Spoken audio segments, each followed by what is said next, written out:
Shalom dan selamat pagi anak-anak Miss Miranda kelas 5A, 5B, dan 5C.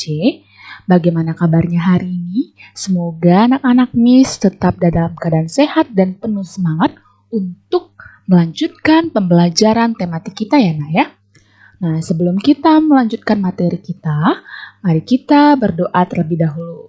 Yuk anak-anak Miss, ambil sikap berdoa. Satukan hati kita, mari kita berdoa. Terima kasih Bapak yang baik buat penyertaan-Mu, hingga pada pagi hari ini kami dapat melanjutkan kembali pembelajaran kami. Tuhan Yesus yang baik, sebentar kami akan melanjutkan kembali proses pembelajaran kami.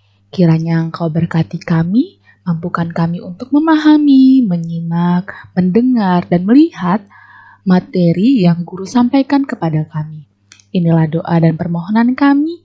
Di dalam nama Tuhan Yesus, kami telah berdoa. Amin. Nah, anak-anak Miss, hari ini pembelajaran tematik kita dari tema 3, makanan sehat, dengan subtema 3, pentingnya menjaga asupan makanan sehat. Kita akan melanjutkan kembali pembelajaran 5 dan 6. Sudah siap anak-anak Miss semuanya? Nah, anak-anak Miss, kalau sudah siap, mari kita mulai. Nah, sebelum kita masuk pembelajaran 5, anak-anak Miss semuanya, pada pembelajaran sebelumnya, di tema 3, baik di subtema 1 sampai subtema 3, anak-anak Miss telah mempelajari materi mengenai organ-organ pencernaan pada manusia. Anak-anak Miss, ayo siapa yang masih ingat organ-organ pencernaan pada manusia itu apa saja? Ya, benar sekali. Ada mulut, ada kerongkongan, ada lambung, ada usus halus, ada usus besar, dan ada anus. Ya, benar sekali. Jadi, Miss ulas kembali ya, Nak ya. Proses pencernaan pada organ pencernaan manusia itu, makanan akan dihancurkan di dalam mulut menggunakan gigi dan dibantu dengan air liur. Nah, kemudian makanan yang telah halus didorong melewati kerongkongan dan masuk ke dalam lambung kita. Nah, di dalam lambung, makanan dicerna menjadi bentuk yang sederhana dengan bantuan enzim. Nah, makanan yang telah halus tadi kemudian masuk lagi ke dalam usus halus. Untuk apa? Untuk diserap sari-sarinya. Nah, sisa-sisa penyerapan dari usus halus tadi kemudian masuk ke dalam usus besar untuk diserap airnya dan dibuang zat-zat sisanya. Nah, sisa pencernaan kemudian dibuang melalui anus. Nah, itu adalah proses pencernaan dari sistem pencernaan organ pencernaan manusia. Nah, anak-anak Miss, organ pencernaan merupakan organ yang paling penting dalam tubuh manusia. Organ pencernaan kita perlu kita jaga dengan baik. Agar apa? Agar tidak terserang berbagai jenis penyakit. Nah, hari ini Miss akan mengulas kembali penyakit-penyakit pada organ pencernaan kita. Nah, penyakit yang menyerang organ pencernaan seperti apa, Nak? Seperti mah, ulkus, kolik. Nah, ini menyerang lambung kita. Kemudian ada diare dan sembelit. Diare dan sembelit ini menyerang usus halus ataupun usus besar kita. Nah, penyebabnya apa saja, Nak? Penyebabnya itu bisa dari bakteri, virus, ataupun kekurangan serat dan vitamin.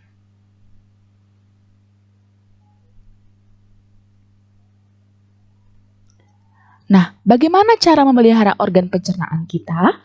Yang pertama adalah mengonsumsi makanan yang higienis ataupun bersih. Kemudian yang kedua adalah mengonsumsi makanan bergizi seimbang. Yang ketiga, membiasakan pola makan yang teratur. Yang keempat, menjaga kebersihan makanan dan alat makanan yang kita pakai. Kemudian, mencuci tangan sebelum makan ataupun sesudah makan ya, Nak ya.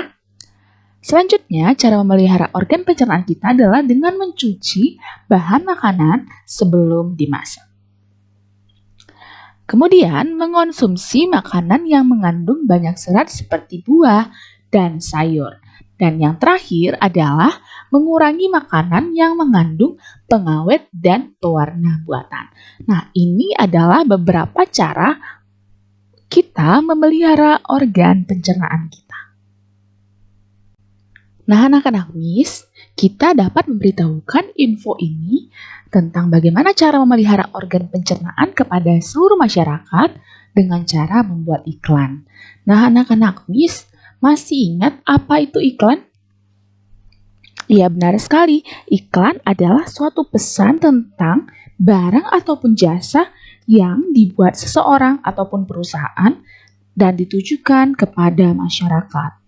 Nah, sebelumnya kita sudah tahu bahwa iklan dibedakan menjadi dua. Berdasarkan medianya, iklan dibedakan menjadi dua, yaitu iklan media cetak dan iklan media elektronik. Nah, sekarang kita akan membahas membuat iklan berdasarkan rancangan yang telah dibuat. Nah, anak-anak Miss juga dapat membuka buku pena 5A halaman 205. Nah, untuk membuat iklan berdasarkan rancangan yang telah dibuat, anak-anak Miss ada beberapa hal yang harus kamu persiapkan dalam pembuatan iklan pada media elektronik. Yang pertama adalah memeriksa kembali naskah iklan yang telah dibuat. Kemudian, menyiapkan perlengkapan pendukung iklan sesuai naskah yang telah kamu buat. Setelah itu, kamu menyiapkan para pemeran yang sesuai dengan tokoh-tokoh pada naskah yang telah kamu buat. Setelah kamu menyiapkan pemerannya, kamu berlatih sesuai naskah yang telah dibuat. Nah, tujuan setiap iklan adalah untuk dapat mempengaruhi penonton supaya membeli produk atau jasa yang ditawarkan. Nah, anak-anak Miss, jika penonton tidak berminat untuk membeli barang atau jasa yang ditawarkan, iklan tersebut dapat kita katakan belum berfungsi dengan baik. Anak-anak Miss, sampai sini sudah paham? Oke, kalau begitu kita lanjut ke materi selanjutnya. Indonesia sangat kaya akan keragaman budaya. Hal tersebut dapat kita lihat pada keragaman seni rupa daerahnya ya nak ya. Karya seni rupa daerah yang terdapat di Indonesia yaitu antara lain seni batik, ukiran, dan anyaman. Nah, anak-anak Miss, hari ini kita akan belajar mengenai karya seni batik. Nah, karya seni batik dapat dibedakan menjadi dua, yaitu batik tradisional dan batik modern. Apa saja sih perbedaan dari ciri-ciri kedua batik tersebut antara batik tradisional dan batik modern? Nah, anak-anak Miss, sekarang simak penjelasan Miss ya. Yang pertama adalah ciri-ciri batik tradisional, yaitu coraknya memiliki makna simbolik, umumnya bermotif ular pagoda, geometris, dan barong. Nah, warna yang dimiliki batik tradisional ini cenderung gelap, seperti hitam, coklat, dan kehitaman. Nah, motif batik merupakan ciri khas daerah asalnya. Yang kedua adalah ciri-ciri batik modern. Nah, batik modern ini coraknya tidak memiliki makna simbolik khusus. Kalau tadi batik tradisional memiliki makna simbolik, nah batik modern ini tidak memiliki makna simbolik yang khusus. Umumnya bermotif tumbuhan dan rangkaian bunga. Warna yang dimiliki batik modern ini cenderung bebas, bisa saja biru, merah, ataupun ungu. Nah, motif batiknya bukan merupakan ciri-ciri khas dari daerah asalnya.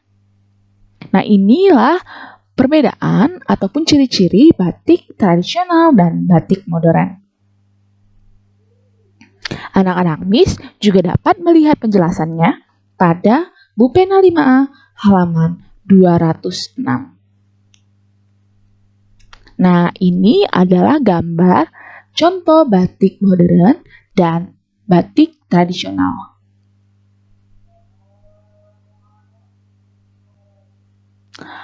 Nah, anak-anak Miss, alat tradisional apa saja kah yang digunakan untuk membatik? Alatnya itu ada canting, ada lilin malam, ada wajan kecil dan kompor, ada gawangan, ada zat pewarna, ada dingklik, ada bandul, dan kain mori. Nah, inilah beberapa alat tradisional yang kita gunakan untuk membatik.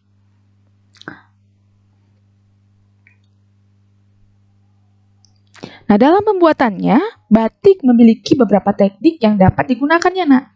Yaitu, yang pertama adalah teknik tulis. Teknik tulis ini adalah teknik membuat batik dengan kain yang dihias dengan tekstur dan corak batik menggunakan tangan. Nah, jadi pembuatan batik jenis ini memakan waktu kurang lebih 2-3 bulan. Nah, yang kedua adalah teknik cap. Teknik cap ini adalah teknik menghias kain dengan tekstur dan corak batik yang dibentuk dengan cap. Namanya juga teknik cap ya, nak ya. Nah, biasanya terbuat dari tembaga. Proses pembuatan batik jenis ini membutuhkan waktu kurang lebih 2-3 hari. Jadi, waktu teknik cap ini lebih cepat dari teknik tulis. Nah, selanjutnya adalah teknik cetak ataupun sablon. Teknik ini merupakan teknik mencetak kain sehingga memiliki motif seperti batik. Nah, proses pembuatan batik ini tidak menggunakan teknik batik, tetapi menggunakan alat cetak ataupun sablon. Jadi, teknik ini tidak membutuhkan canting, tidak membutuhkan malam, dia langsung membuat alat cetak ataupun sablon. Nah, inilah beberapa teknik pembuatan batik yang dapat digunakan untuk membatik.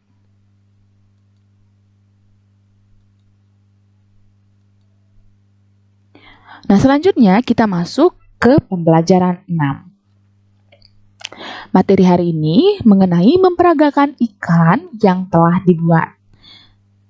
Saat memasarkan sebuah produk ataupun jasa, salah satu langkah yang perlu kamu lakukan adalah memilih periklanan yang tepat, nak.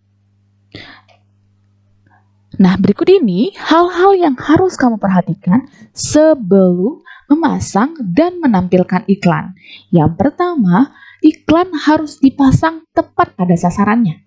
Ingat anak-anak Miss, sebelum kamu memasang iklan tersebut harus kamu lihat dulu iklan tersebut dipasang harus tepat pada sasarannya.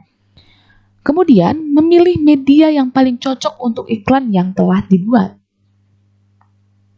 Selanjutnya, memilih waktu pemasangan iklan yang tepat. Jadi ini soal memilih timingnya, nak ya. Selanjutnya, membuat perhitungan biaya yang teliti. Jadi, iklan ini kita juga harus membutuhkan biaya ya, nak ya. Kamu harus memperhitungkan biaya yang harus kamu gunakan. Nah, sebelumnya kita sudah membuat naskah sebuah iklan media elektronik. Kita juga sudah berlatih memperagakan iklan dari tugas yang Miss buat, ya nak ya, tentang tugas memperagakan iklan media elektronik mengenai tentang makanan sehat dan minuman sehat. Nah, berikut ini hal-hal yang perlu diperhatikan untuk dapat menampilkan iklan, yaitu menampilkan dengan percaya diri. Selanjutnya, menggunakan suara yang jelas. Jadi, anak-anak Miss yang mengirimkan tugas iklannya harus jelas ya, nak ya, suaranya. Kemudian, memastikan semua perlengkapan pendukung telah disiapkan. Dan menghafal dialog dan peran sesuai sketsa gambar dan naskah yang telah dibuat. Inilah beberapa hal yang harus kamu perhatikan dalam menampilkan sebuah iklan elektronik. Sampai sini anak-anak Miss sudah paham? Baiklah anak-anak Miss, kita lanjut ke materi selanjutnya. Dalam sebuah kelompok, pada umumnya terdapat keberagaman anggota. Nah, perbedaan pendapat sangat mungkin terjadi. Namun, perbedaan-perbedaan tersebut mengajarkan kita untuk bertoleransi. Nah, kegiatan atau bekerja kelompok berbeda dengan bekerja sendiri, nak. Masing-masing memiliki kelebihan dan kekurangannya. Nah, berikut ini kelebihan dari bekerja sendiri. Yang pertama, bekerja dengan keputusan ataupun pendapat sendiri. Selanjutnya, kelebihannya hasil pekerjaan sesuai kemampuan sendiri. Kemudian, meningkatkan sikap kemandirian. Nah, ini adalah beberapa kelebihan ketika kamu bekerja sendiri. Namun, tentunya ada kekurangannya. Kekurangannya adalah pekerjaan terasa lebih berat karena kamu lakukan sendiri. Kemudian, pekerjaan tidak cepat selesai. Dan mengurangi kepedulian, kebersamaan, dan toleransi dengan orang lain. Nah, ini adalah beberapa kelebihan dan kekurangan dari bekerja sendiri. Ada juga kelebihan dan kekurangan dari bekerja kelompok dan kekurangan dari bekerja kelompok. Kelebihan dari bekerja kelompok adalah tentunya pekerjaan yang berat menjadi ringan karena dikerjakan secara bersama-sama. Kemudian pekerjaan menjadi cepat selesai. Lalu hasil pekerjaan lebih memuaskan. Lebih produktif karena banyak yang diselesaikan karena bersama-sama mengerjakannya. Kemudian meningkatkan kepedulian bersama dan ketoleransian. Namun di balik kelebihan pasti ada kekurangan. Nah, berikut ini kekurangan dari bekerja kelompok. Nah, yang pertama, tidak semua pendapat dapat kita gunakan sebagai keputusan. Karena kita harus bijak dalam mengambil keputusan dalam bekerja kelompok ya, Nak ya. Kemudian, perbedaan pendapat dapat menimbulkan konflik.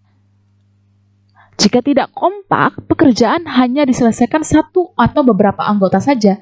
Jadi, anak-anak MIS kalau bekerja kelompok, jika anak-anak MIS tidak kompak, pekerjaan itu hanya dikerjakan oleh satu atau dua orang saja. Kemudian adanya konflik akan mengganggu pekerjaan kelompok tentunya. Nah, ini adalah beberapa kelebihan dan kekurangan dari bekerja kelompok. Manfaat keragaman dalam kelompok itu apa saja, Miss? Yang pertama adalah dapat saling bertukar pendapat. Yang kedua, kita dapat belajar bertoleransi. Selanjutnya adalah mampu menyelesaikan masalah dengan kebersamaan. Nah, ini adalah beberapa manfaat keragaman dalam kelompok. Nah, selanjutnya kita masuk ke materi macam-macam motif batik Nusantara. Nah, berikut ini telah disajikan beberapa motif batik Nusantara. Ada motif Aceh, batik Aceh, ada batik Jakarta, ada batik Riau, ada batik Cirebon, ada batik Solo, ada batik Yogyakarta, ada batik Tegal, dan ada batik Pekalongan. Nah, ini adalah beberapa macam motif batik Nusantara yang telah disajikan. Anak-anak MIS dapat memperhatikannya ya. Nah, dengan mempelajari dan mencintai ragam motif batik Nusantara, berarti kita ikut serta dalam melestarikan budaya bangsa, Nak. Kekayaan motif batik Nusantara merupakan kebanggaan budaya Indonesia.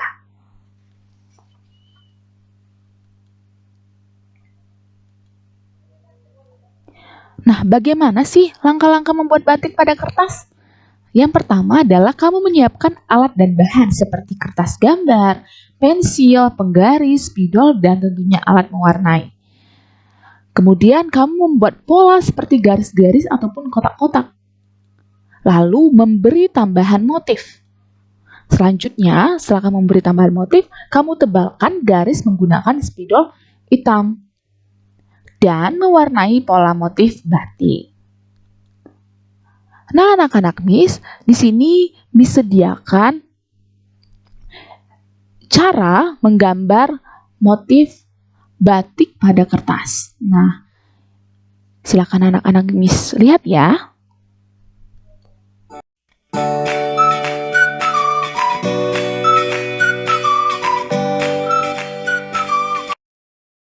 Bahan dan alat yang diperlukan: kertas gambar, penggaris, spidol, dan pen warna. Pertama-tama kita ambil penggaris, lalu kita buat bingkai gambarnya selebar penggaris kita.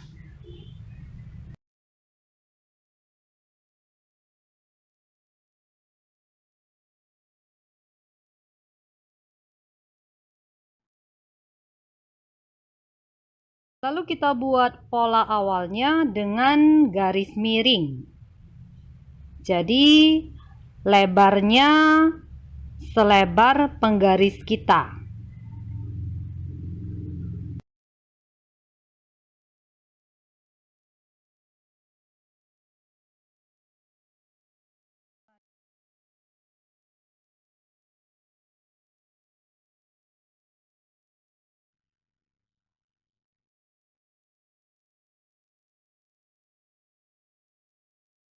Setelah selesai menggambarkan gridnya, kita akan mulai membuat pola kaungnya.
Setelah selesai membuat motif kaungnya, kita akan mulai mewarnai motifnya dengan menggunakan pen warna.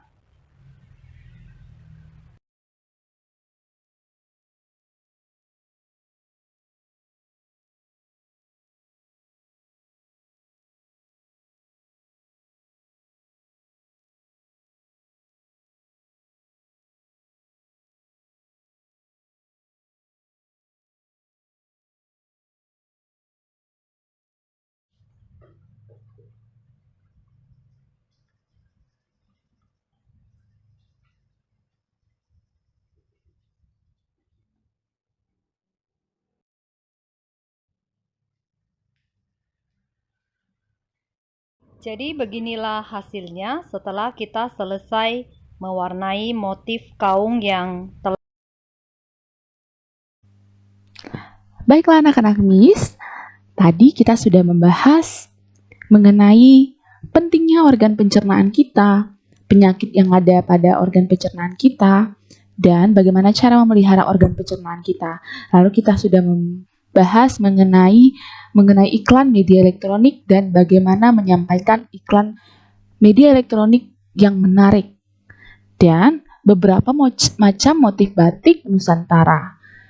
Dan yang terakhir kita telah membahas cara ataupun langkah-langkah membuat motif batik pada kertas. Terima kasih anak-anak Miss yang telah menyimak dan memperhatikan video pembelajaran yang Miss berikan pada hari ini. Kita tutup pembelajaran hari ini dengan berdoa. Terima kasih Bapak yang baik buat penyertaanmu pada proses pembelajaran daring hari ini, sehingga kami dapat menyelesaikannya dengan baik Tuhan. Bapak yang baik, kiranya apa yang telah guru kami sampaikan pada pembelajaran hari ini dapat selalu kami ingat dan berguna pada masa depan kami Tuhan. Inilah doa dan permohonan kami, di dalam nama Tuhan Yesus kami berdoa. Amin. Selalu semangat belajar dan tetap selalu jaga kesehatan ya anak-anak Miss. Shalom, Tuhan Yesus memberkati.